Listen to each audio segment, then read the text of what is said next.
ಮತ್ತೆ ಆಕ್ಟಿವ್ ಆದ ಬಿಜೆಪಿಯ ರೆಬಲ್ಸ್ ನಾಯಕರಿಂದ ಹೈ ವೋಲ್ಟೇಜ್ ಮೀಟಿಂಗ್. ಮಾಜಿ ಸಚಿವ ರಮೇಶ್ ಜಾರಕಿಹೊಳಿ ಅವರ ನೇತೃತ್ವದಲ್ಲಿ ರೆಬಲ್ಸ್ ಮೀಟಿಂಗ್ ಜೋರಾಗ್ತಾ ಇದೆ. ಸದಾಶಿವನಗರದ ಕುಮಾರ್ ಬಂಗಾರಪ್ಪನವರ ನಿವಾಸದಲ್ಲಿ ನಡೆದಂತ ಸಭೆ ಇದು.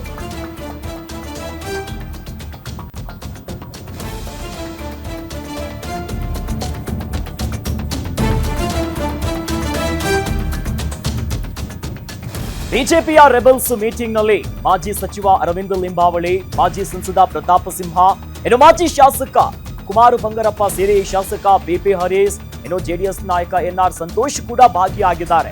ಸಭೆಯ ಬಳಿಕ ಸುದ್ದಿಗೋಷ್ಠಿ ಮಾಡಲಿದ್ದಾರೆ ಬಿಜೆಪಿಯ ರೆಬಲ್ ಲೀಡರ್ಸ್. ಯತ್ನಾಳ್ ಅವರ ಉಚ್ಚಾಟನೆ ಆದ್ಮೇಲೆ ಸ್ವಲ್ಪ ಸೈಲೆಂಟ್ ಅಂತ ಕಾಣಿಸ್ತಾ ಇತ್ತು, ಬಟ್ ಬೂದಿ ಮುಚ್ಚಿದ ಕೆಂಡದಂತಿತ್ತು. ಈಗ ಸದಾಶಿವನಗರದ ಕುಮಾರ ಬಂಗಾರಪ್ಪನವರ ನಿವಾಸದಲ್ಲಿ ಸಭೆ ನಡೆದಿದೆ.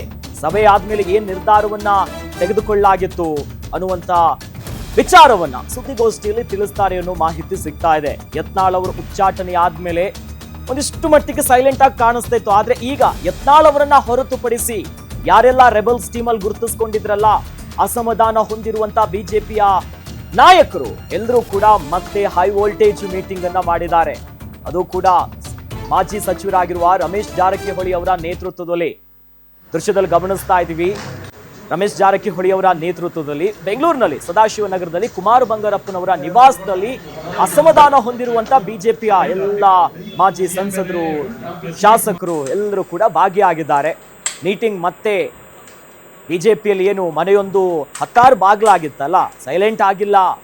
ಒಂದು ಕಡೆ ಯತ್ನಾಳ್ ಅವರು ಈಗ ಸ್ವಲ್ಪ ಮಟ್ಟಿಗೆ ಸೈಲೆಂಟ್ ಆಗಿದ್ದಾರೆ, ಯಾವುದು ಉಚ್ಚಾಟಿತರಾಗಿದ್ದಾರೆ ಬಿಜೆಪಿಯಿಂದ. ಆದ್ರೆ ಅವರದ್ದೇ ರೆಬಲ್ ಟೀಮ್ ಅಂತ ಏನು ಕರೆಸ್ಕೊಳ್ತಾ ಇದ್ರು, ಒಂದಿಷ್ಟು ಅಸಮಾಧಾನಗಳು, ಬೇಡಿಕೆಗಳು, ಬದಲಾವಣೆ ಆಗ್ಲೇಬೇಕೆನ್ನುವಂತ ಕೂಗುಗಳನ್ನು ಇಟ್ಕೊಂಡಿರುವಂತ ಬಿಜೆಪಿಯ ನಾಯಕರು ಮತ್ತೆ ಸಭೆಯನ್ನ ಮಾಡಿದ್ದಾರೆ.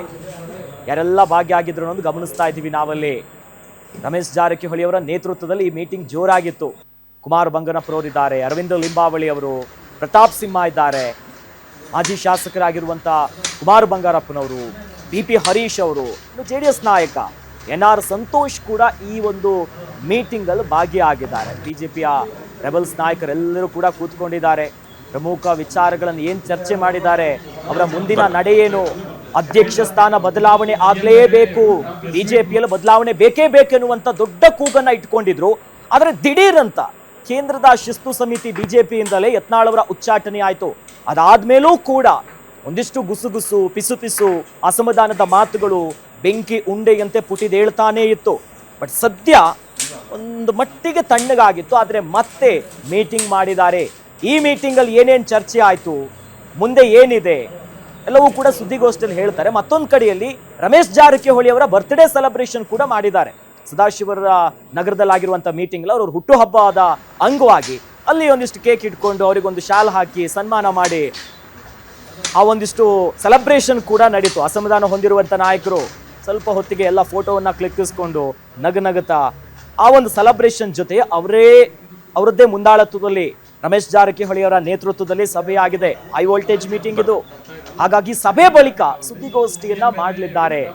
ಹಾಗಾಗಿ ರೆಬಲ್ಸ್ ನಾಯಕರ ಮುಂದಿನ ನಡೆ ಏನು ಮಾಡ್ತಾರೆ, ಸಭೆಯಲ್ಲಿ ಏನೇನು ತೀರ್ಮಾನ ಮಾಡ್ಕೊಂಡಿದ್ದಾರೆ, ಮತ್ತೆ ಯತ್ನಾಳ್ ಅವರನ್ನು ವಾಪಸ್ ತಗೊಂಡು ಬರಲೇಬೇಕಿರೋ ನಿಟ್ಟಿನಲ್ಲಿ ಏನಾದರೂ ಹೋರಾಟ ಕೈಗೊಳ್ತಾರಾ, ಅಥವಾ ಹೈಕಮಾಂಡ್ ನಾಯಕರನ್ನ ಭೇಟಿ ಮಾಡಿ ಇನ್ನೇನಾದ್ರೂ ಡಿಸೈಡ್ ಮಾಡೋದಕ್ಕೂ ಹೋಗುತ್ತಾರಾ ಅನ್ನೋದನ್ನ ಸಭೆಯ ಬಳಿಕ ಸುದ್ದಿಗೋಷ್ಠಿಯಲ್ಲಿ ಏನು ಹೇಳ್ತಾರೆ ಅನ್ನೋದನ್ನ ಕಾದ್ ನೋಡಬೇಕು.